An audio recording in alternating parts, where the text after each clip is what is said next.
Assalamualaikum warahmatullahi wabarakatuh. Ngayon po, live po tayo magre-report dito po sa loob ng Malacanang Palace. At ako po si Princess Habiba Sarip na makakasama po ninyo dito mismo sa loob ng palasyo. At ngayon po ay ating sasaksihan ang isang inihanda ng ating Pangulong Aquino na dinner para sa ating mga kababayang mga Muslim sa katatapos lamang na Ramadan na kung tawagin ay Eid al-Fitr. Dito po sa salo-salong inihanda ng ating Pangulo ay makakasama natin iba't ibang mga importanteng mga tao. Tulad na lamang po ng mga iba't ibang mga importanteng mga opisyales ng ating gobyerno, ang mga senador, ang mga kongresista, at iba't iba pong mga panauhin. Nakotsak po yan ang pinaghahandaan ngayon sa loob ng Rizal Hall. At ngayon nga po, no, ready rin ang ating mga kababayan dahil nanonood din po sila dito sa atin sa PTV at saka po sa IBC 13 para po tunghayan at ma-witness din itong tinatawag nating Eid al-Fitr dinner na inihain nga po ng ating. Maya-maya po ay ibibigay namin sa inyo, dihanda po namin sa inyo ang mga iba't ibang mga panauhin kung saan sila po ay ating kakapanayamin regarding naman po sa kung ano naman po ang kanilang masasabi at paano rin po nila sinelebrate itong Eid al-Fitr at saka po sa ibang aspect naman is paano naman po nila haharapin itong ating tinatawag na Bangsamoro Framework Agreement, which is alam po natin yan sa Mindanao na yan po ang napakalaking hamon sa ating mga Mindanawans. So ngayon po sa katatapos lang po na Eid al-Fitr, meron po sana kami ipapakita sa inyo at nais po namin ipanood sa inyo kung paano nga ba itong Eid al-Fitr malalaman kung kailan celebrate at paano ba natin may intindihan kung ano nga ba itong Eid al-Fitr. So tunghayan po natin itong maliit po na video na aming inihanda para sa inyo. Allahu Akbar,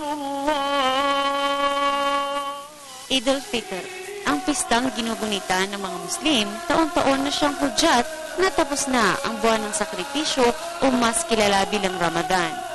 Ang ibig sabihin ng Eid ay pista, samantalang ang ay ang pagtatapos ng Ramadan.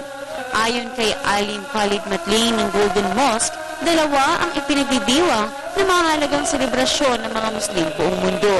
Maliban sa Eid al-Fitr, nariyan din ng Eid al-Adha na ginugunita 3 buwan makalipas ang Eid al-Fitr. Kapistahan ng mga Muslim. Dalawa po ang aming itinuturing na kapistahan ng mga Muslim. Ito po yung Eid al-Fitr al-Mubarak at yun din po yung Eid al-Fitr al-Mubarak on time of pilgrims. So yung nangyayari pong isinasagawa ng mga Muslim Pilipino, hindi lang yung mga Muslim Pilipino kundi ang Muslim world. Sila po ay nagsasagawa ng kapistahan pagkatapos po ng pagsasagawa pag-ayuno in the month of Ramadan.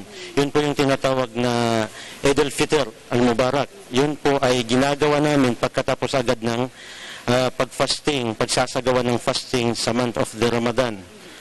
So yung pangalawa naman na tinatawag nating Eid al-Adha al-Mubarak, yun po ay nasa after 3 months ng Ramadan. Ang Eid al-Fitr din ay siyang pagpapakita ng pasasalamat sa siyang lumikha. Para sa mga Muslim, ito rin ang araw na dapat simulan ang panibagong tuloy-tuloy na pagpapalaganap ng kapayapaan sa buong mundo. Ito'y para na rin sa isa sa mga hakbang na makakumpleto at mapuhunan ang mga sugo ng Allah subhanahu wa ta'ala na siyang itinuro naman ng huling propetang si Muhammad sallallahu alaihi wasallam. Pasasalamat ng mga Muslim sa aming Panginoon, sa aming pagsasagawa, pag-aayuno sa month ng Ramadan. At gayon din naman, bilang pasasalamat na rin at panalangin ng buong kamusliman na sana po ay matanggap yung aming sakripisyo sa loob ng 30 days ng buwan ng Ramadan. Ito ay 1 month po. Wala sa eksaktong araw ng kalendaryo masasabi o matutukoy ang araw ng Eid dahil ito ay base sa buwan na siyang aabangan naman ng mga Muslim buong mundo kung ito'y masisilayan sa ika-29 o ika-30 ng gabi ng buwan ng Ramadan. Sa ngayon, inaabangan kung ito'y ng Agosto o ika-9 ng nasabing buwan. Depende on the sighting of the moon. So, kadalasan ito po ay nangyayari one day before ng last night ng Ramadan. So meron po tayong mga some scholars. So ang ginagawa po namin ay inobserban po natin yung buwan, setting of the moon. Kung ito po ay ating mamamasdan, makikita sa pagsapit po ng Maghrib, sunset time. So doon po natin sasabihin at i-announce na kinabukasan po ay Eid al-Fitr na. Habang papalapit ang pagtatapos ng Ramadan, mas lalong nagsisikap manampalataya ang mga Muslim sa paghingi ng tawad sa Allah subhanahu wa ta'ala, ang tagalikha. Naway lahat sila'y makapunta sa Jannah o paraiso na siyang pinaniniwalaang the ultimate reward na ibibigay ng Allah sa kung sino man ang gumawa ng kabutihan nang sila'y nabubuhay pa at tanging siya lang ang kanilang sinamba. Tunay naman, nang itinuro ng Islam ay kapayapaan. Kaya't si Alim Khalid may panawala sa mga kabataan. Ang masasabi po natin dyan ay dapat po tayong manumbalik dahil wala po tayong alam na solusyon sa panahon na ito, kundi ang manumbalik tayo sa kautusan ng ating relihiyon dahil alam po natin ang relihiyong Islam ay dito po natin makakamtan ang tunay na kapayapaan. Kapayapaan. Yan pa rin ang tunay na nais ng lahat, maging sa ngayon man o sa kabilang buhay. Ating ipagpatuloy pa ang mga kagandahang asal na ating ginagawa. Balang araw, papalitan din ito ng buong may kapal na siyang lumikha sa atin ng mas higit pa sa pinangarap natin. Para sa Telebisyon ng Bayan, kaisa sa Muslim Ummah, ako si Princess Habiba Sarip. Alhamdulillah, sana nga po naintindihan po ng ating mga kababayang mga hindi po mga Muslim kung ano nga ba itong Eid al-Fitr. At sa ngayon po mga kaibigan, live na live pa rin po tayo. No? Nandito pa rin tayo sa loob ng Malacanang Palace at live na live po rin yung kami na napapanood sa PTV, sa Channel 6 at saka po sa IBC 13. At pwede nyo rin po kami via live stream po sa rtvm.gov.ph. Sa ngayon po ay makakasama natin ang isa sa mga napakagaling naman po ng mga undersecretaries na nakapaloob dito sa loob ng Office of the Presidential Advisor on the Peace Panel. Kasama po natin walang iba kundi si Yusek Jose Lorena. Magandang gabi po. Magandang gabi naman at saka kami nagpapasalamat at nabibigyan niya kami ng opportunity para mag-greet natin ating mga kababayan. I'd like to greet them. Assalamualaikum warahmatullahi ta'ala wabarakatuh. Alaikumissalam. Sir, sa ngayon po, ano po ba yung naging mga activities so far ng inyong opisina sa katatapos lamang po na Eid al-Fitr? Simula nung fasting, nagkaroon kami ng mga projects diyan sa Office of the Presidential Advisor on the Peace Process. Ngayon, meron kaming tinatawag na musala doon sa 10th floor ng OPAP at kakatapos lang bago mag-end ng Ramadan, nagkaroon tayo ng iftar. At ganun pa rin, meron din mga activities ng iftar na sinasalian namin, gaya ng iftar doon, 5th Grand Iftar doon sa Sarangani Province at sa ibang lugar. Marami pa rin kaming sinasaluhan ng mga kapatid natin para natin na itong buwan ng Ramadan is not only a month for abstinence, but it is really a month to celebrate the peace that we have. After all, we have a prayer among Muslims that we call it Allahumma anta salam wa minka salam tabarakta jalal wal ikram. God is peace and from God comes peace. So nakikita namin itong fasting will give us the opportunity to reflect, to restrain, to remember, and to accept rewards. So in the month of Ramadan, they say, ang rewards is multiple, hindi lang like yung ordinary months na kung meron tayong ginawang maganda, ang reward ay single lang. Pero ito dito sa month of Ramadan, the Almighty, it is a promise that the rewards will be multiple, in fact, exponential. Alhamdulillah, mashallah.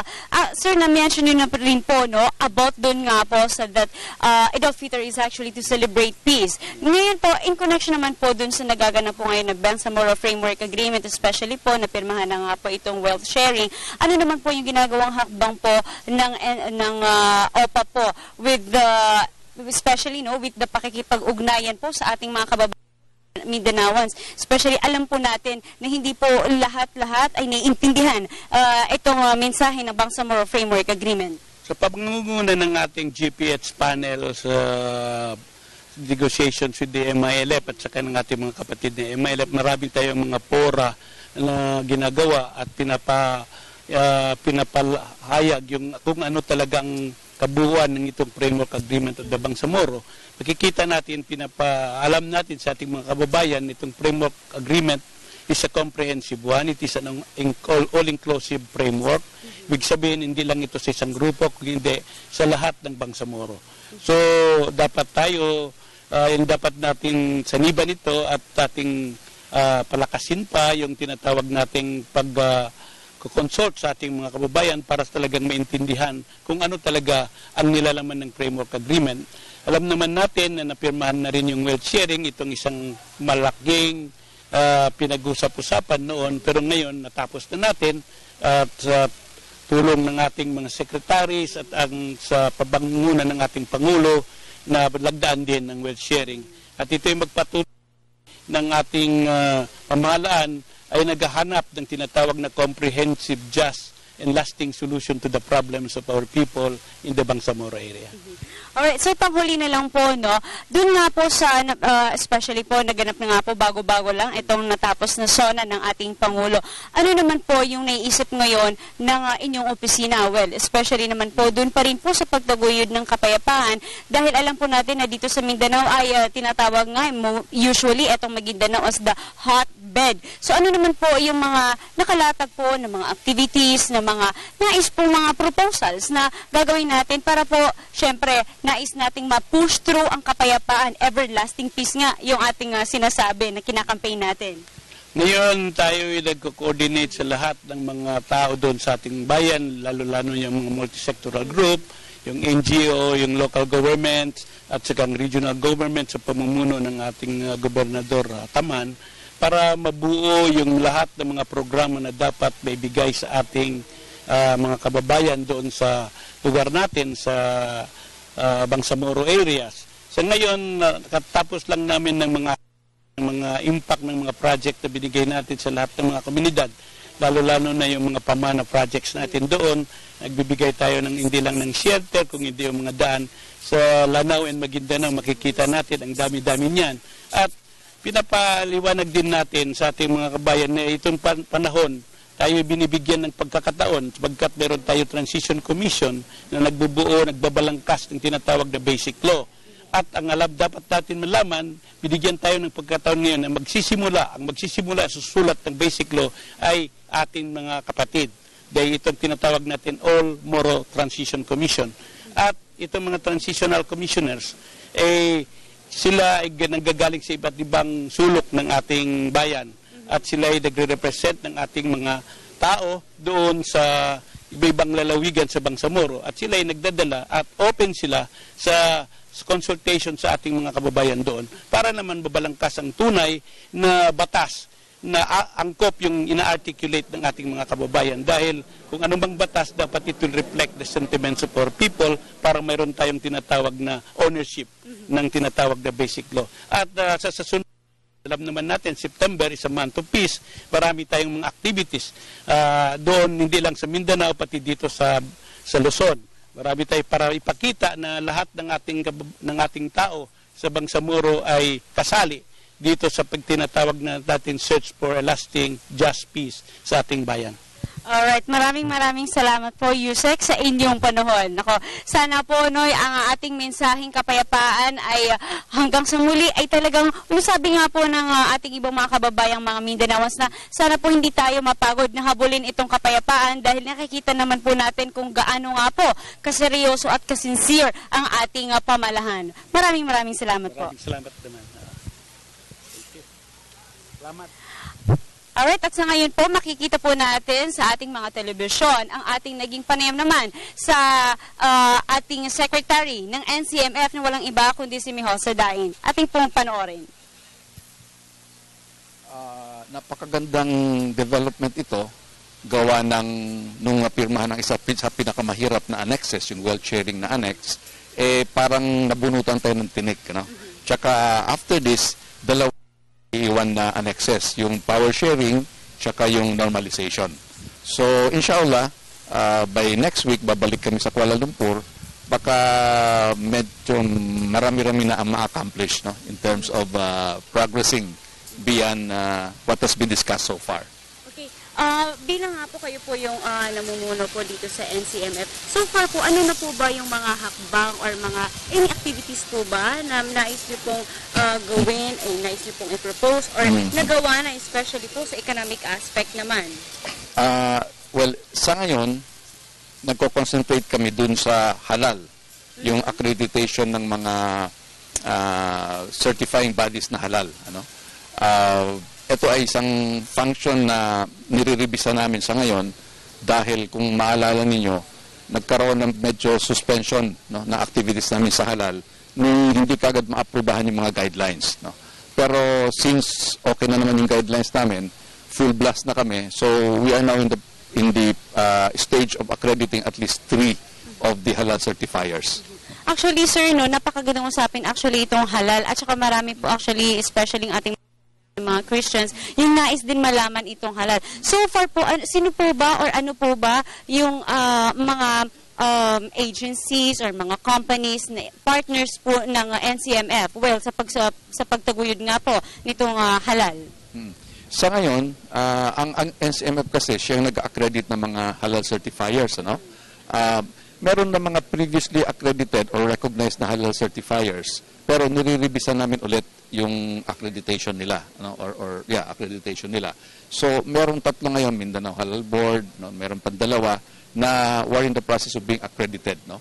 Bukod pa doon, yung mga accredited company, no? Like Alaska, like yung poultry business ng San Miguel, nakakasama ngayon sa accreditation natin at nire-recognize naman natin even if they were certified by past halal certification bodies. No? Kasi ayaw naman natin na maputol yung kanilang halal certification, pero ang sabi natin sa kanila, by next year, dapat they have to submit to the new certifying bodies na accredited ng halal board ng NCMF. Sir, bumalik naman po tayo dun, especially sa usapin naman po sa Bangsamoro Framework Agreement, since ito mainit na usapin. And hindi lang po kasi yung pinag-uusapan dito sa both well sharing, hindi po ba? So, especially po dun sa pagtaguyod naman po sa pamumuhay ng ating mga kababayan sa Mindanao, ano naman po yung hakbangin po na ginagawa naman po ng NCMF, no? Especially parang nagiging, kahit paano po, nagiging bridge na rin, nagiging kaagabay din po ito, no? So, ano po yung mga activities, mga gawain po na ginagawa po ng inyong opisina? Sa ngayon, nakakonsentrate tayo dun sa pagtulong sa mga co-ops, yung mga Muslim cooperatives, no? Kaya lang wala pa masyado sa parang kamalayan natin yung pagko-cooperative. So, dapat magkaroon pa tayo ng parang information dissemination on this, no? Pangalawa, medyo nakakaroon din ng hindrance dahil medyo maliit lang ang budget ng NCMF when it comes to helping, no, other or cooperatives, for instance, no? Bilang NCMF, even if we're the agency that takes care, no, of the welfare of the Muslims, hindi rin kagad-agad kayo makapagbigay ng financial assistance because that is not supposed to be the work of NCMF. No? Ang financial assistance kasi ginagawa ng mga DSWD, no, yung mga ano ba, yung tulong sa mga mahihirap, no, yung mga microfinancing, wala tayo noon. So what we're doing now, nakikipag-coordinate tayo with other funding agencies, no? Nakikipag-coordinate tayo with ladies and gentlemen, His Excellency Benigno S. Aquino III, President of the Republic of the Philippines, na siya nga pong mangunguna dito sa dinner party para sa ating Idul Fitr, na siya mismo ang naghanda. Ayan, sa nakikita po natin, siya po ay sinalubong ng ating mga kababayang mga bai. Kumbaga, ang mga bai po sa aming lugar, ito po ay ang mga kababaihan. So, tinatawag po natin silang bai into the Mindanaoan na dialect. Sa ngayon po ay nakikita po natin kung gaano nga po naging kahanda etong ating mga kababayang mga Muslim dahil sila nga po ay nakasuot ng iba't ibang mga magagandang kulay. Ramadan 2013 at ang katatapos lang na Idul Fitr ay patuloy na magdulot ng kapayapaan sa ating mga komunidad, katiwasayan sa ating mga sarili at pamilya, kaayusan sa pamamahala at pag-unlad ng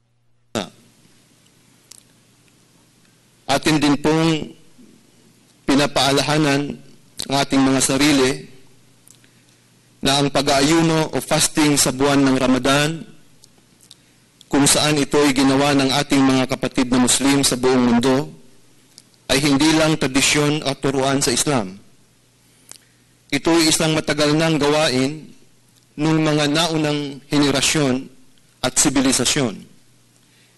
Katunayan, sabi ng banal na Quran tungkol dito, kama kutiba alal ladhina min qablikum, as fasting was prescribed to people before you. At ang pag-aayuno ay hindi upang pahirapan ang mga tao. Bagkus, ito'y para sa kanilang kapakanan at katiwasayan ng kanilang mga puso, pagpapaganda o pagpananatili ng maayos ng kanilang kalusugan at ang kanilang maayos na pakikitungo sa isa't isa, lalong-lalo na ang kanilang pakikiramay sa mga at mga kapos sa buhay.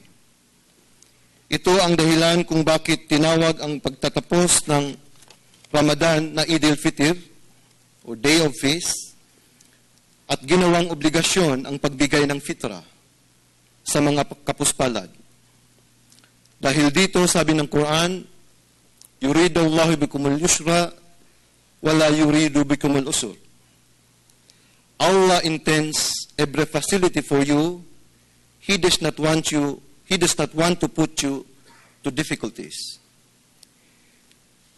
Tayo itaimtim humihingi ng kaliwanagan sapagkat gaano man kasagrado ang pag-aayuno at ang buwan ng Ramadan, bakit sadyang matigas ang puso noong mga nagsasamantala na gamitin ang buwan na ito upang isulong ang kanilang mga makamundong adyenda sa pamamagitan ng paghasik ng lagim, pagbobomba, lalo na dyan sa Mindanao. Ito'y hindi katanggap-tanggap at sadyang taliwas sa katuruan ng Islam. The time that the Muslim world is faced with tremendous challenge, with the ongoing Arab Spring in the Middle East and North Africa, the war in Syria and others, intensified with the closure of 22 U.S. embassies in the Muslim world, even if there is no imminent reason to do so, except for a recourse of what is referred to as overabundance of cautions, we pray that such an ajal or challenge the Muslim world faces will ease considerably, in that the vision of peace in progress in the country, particularly in Southern Philippines, will see the light with the support of concerned parties and active participations of everyone. Subhana rabbika rabbil izzati amma yasifun wa salamun ala mursalin alhamdulillahi rabbil alamin. Thank you. Please take your seats.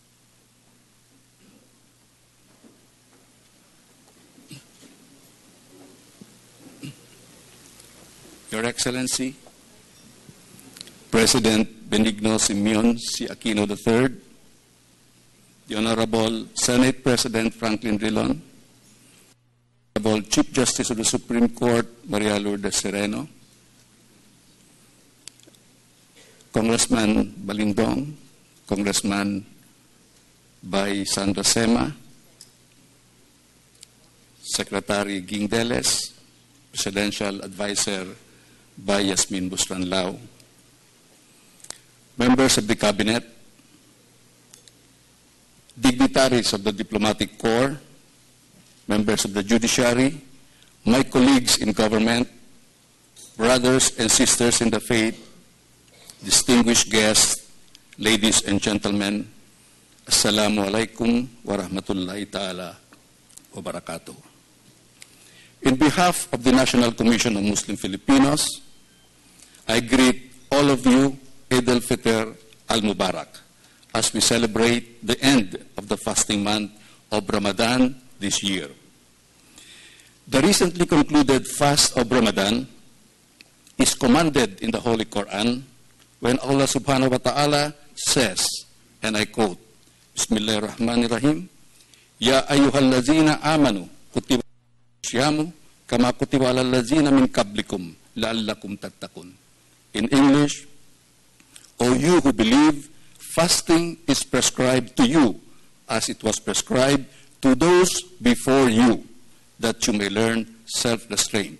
End of quote, chapter 2, verse 183 of the Holy Quran. Fasting, which the verse says has also been prescribed to those who came before the Muslims, is an armor of faith and guidance, not just of Islam, but of all religions. It is a ritual of sacrifice and repentance and of being born again in spiritual purity that is common to all religions and binds all of them as faiths emanating from the same divine source. Hence, this year's AIDS theme, the beginning of new life, heralds the efforts of the National Commission of Muslim Filipinos at reforming the office and its workers and continuing the pursuit of His Excellency's National Reform Agenda, both of which aim to endow fresh hope, bright aspirations, and new life to all Filipinos. It is a new life that seeks to tread the Quranic path of as-siratul mustaqim, or the straight way, which reinforces the exhortation of His Excellency's administration as it embarked on the Daang Matuwid more than 3 years ago, and continues to trek this straight path into a future of unblemished progress and development for the country.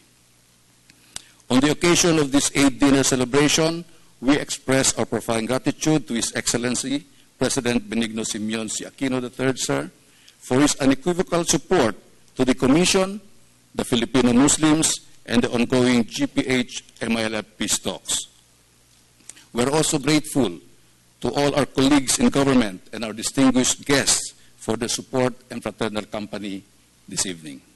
Finally, we offer our thanks and prayers and struggles to the Supreme God, whose wisdom, mercy, and blessings made all things possible, including the present journey we undertake, the journey to a new life.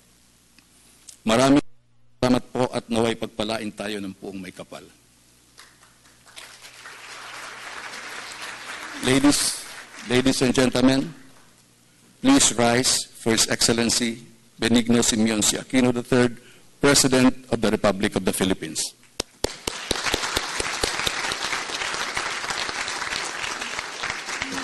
Thank you. Please down. Senate President Franklin Negron, Chief Justice Maria Lourdes Sereno, Excellencies of the Diplomatic Corps, Secretary Ging Dennis, Secretary Mehul Sudain, other cabinet members present, honorable members of the Senate and the House of Representatives, honorable members of the Judiciary, fellow workers of government, honored guests, mga minamahal ko pong kababayan, magandang gabi po sa inyo lahat.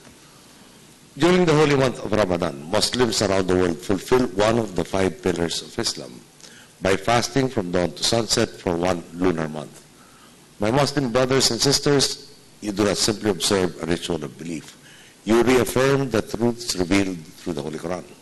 Through prayer, sacrifice, and penitence, you choose to bind yourselves with a greater community of believers of the justice and benevolence of God. As people of the book, we are all commanded by faith to help the poor and protect the defenseless, and to strive to make this world a haven for the oppressed. These are the shared imperatives of every Filipino. These shed light on the narratives of faith that bind us and allow us to pursue a common vision as one Filipino nation. Tonight, we gather to give thanks to the Almighty God for the gifts He has bestowed upon us as a people. This gathering also reminds us that far greater things are achieved when we work hand in hand, and that it is by living the virtuous life in solidarity that we ensure stability and harmony in our communities and ultimately in our country. This is precisely the path our administration has taken ever since we assumed office. By doing what is right and just, we have regained the trust and confidence of our people and have enabled them to live dignified lives. Tonight, we share fellowship in that spirit of trust and dignity. The framework agreement that we forged with the Moro Islamic Liberation Front stands today as a testament to the meaningful change that can be born of true partnership and a willingness to sacrifice. Now our goal of a peaceful and prosperous Mindanao has come into view. We still have some steps to go as we work to pass the Bangsamoro Basic Law by 2014. For this reason, let us continue to find in our hearts the trust and goodwill necessary for the fulfillment of our dreams of peace, bearing in mind not the interests of the few, but the betterment of the majority. I ask you to do even more to attain our shared goals, just as we are committed to do the right and to work together to advance the common good. There are those who are committed to perpetuating the conditions that led to the misery of many and enriched a powerful few. Therefore, all of us who are people of goodwill must overcome every obstacle they place in our path. Every effort they make to disrupt the peace process should be met by our superior effort. In this manner, we will ensure that just as we are in the right, our just cause will prevail. Our commitment to positive change will therefore determine the outcome of our endeavors, just as you have all fasted and fulfilled one of the great obligations of your faith. I hope that every Filipino will find in your example the kindness, humility, and devotion to sacrifice which are fundamental to establishing lasting peace in our country. And as we tread the straight path to progress and peace, it is our prayer that the Almighty God will continue to guide us, giving our nation the fortitude and determination to overcome the challenges set before us, so that we as one people may fulfill our collective aspirations. Thank you. Assalamu alaikum.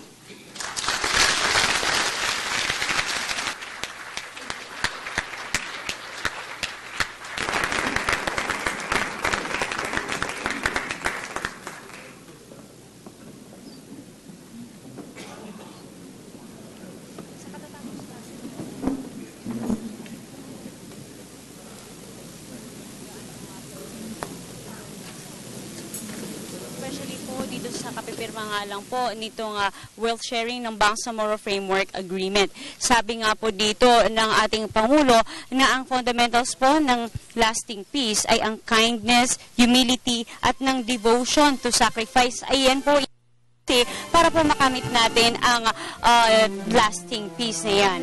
At syempre po, upang maging successful nga po itong Bangsamoro Framework Agreement, kailangan po na ma-overcome natin itong mga obstacles na siyang dumarating sa ating mga buhay. Sa ating mga kababayang mga Mindanaoans, kanyang pinakiusap na tulad na nga po ng ating pagsiservisyo sa Allah Subhanahu wa Ta'ala, especially nga po doon sa ating pag-fasting, sa ating pagiging concentrate nga po doon sa Ramadan. Sana nga po, yan na rin po yung ibigay natin na commitment dito po sa Bangsamoro Framework Agreement. Kabilang nga po doon sa ating mga nakita kanina kung saan nag-lead nga po ng prayer ay walang iba kundi ang Islamic Studies Dean ng UP na si Dr. Wasi at ang iba pong mga dumalo ay yung sina Congressman Pangalian Balindong, sina Attorney Zia Alonto, isang assemblyman, at nandiyan na rin po ang iba't ibang mga senators, no? At nakita po natin ang iba't iba pang mga diplomatic corps na talaga namang pong dumalo dito sa Eid al-Fitr dinner na ng ating Pangulo. Sa ngayon po ay nakikita rin po kanina sa inyong mga camera kung saan iba't ibang mga kasuotan ang ipinakita naman ng ating mga kababayan ng mga Muslim, lalo na po yung mga bai. Dahil iba't ibang mga tradisyon nga po at iba't ibang mga tribo ang kanilang inire-represent. Tulad na lang po ng iba na may mga kasuotang Maranao, na yung iba nga po ay nakalandap. Ang iba naman po ay mula sa Tausug, ang iba naman po ay ang mga Magindanaons at iba naman po ay mga Iranos. So napakarami po mga tribo ang dumalo dito sa dinner ng ating Pangulo. So sa ngayon po ay kasama rin po, no, kabilang dun po sa ibinigay ng Pangulo sa kanyang mensahe na sana nga po itong Bangsamoro Framework Agreement ay maging testament nga po ito ng lasting peace, dahil ang pinapakita po dito ay ang true partnership at ang willingness ng sacrifice ng buong sambayanan. Hindi lang po yan ng mga Pilipino, kundi pati na rin po ang buong mga Pilipino dito sa Pilipinas. At nakikita rin po natin ang iba't ibang mga suportan. Ipinamalas naman po ng ating mga kaibigan, ng iba pang mga Muslim sa loob ng Pilipinas maging sa labas man ng ating bansa dahil kitang-kita rin po natin ang kanilang mga suporta.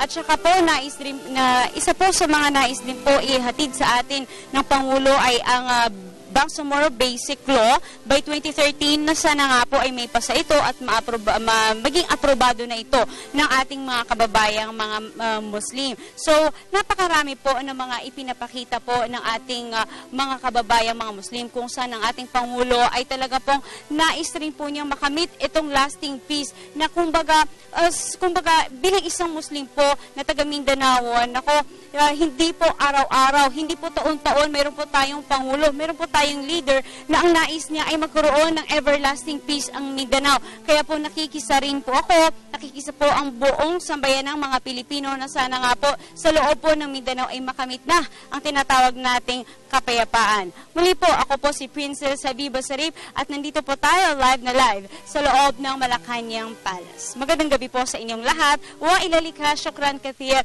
wa assalamualaikum warahmatullahi wabarakatuh.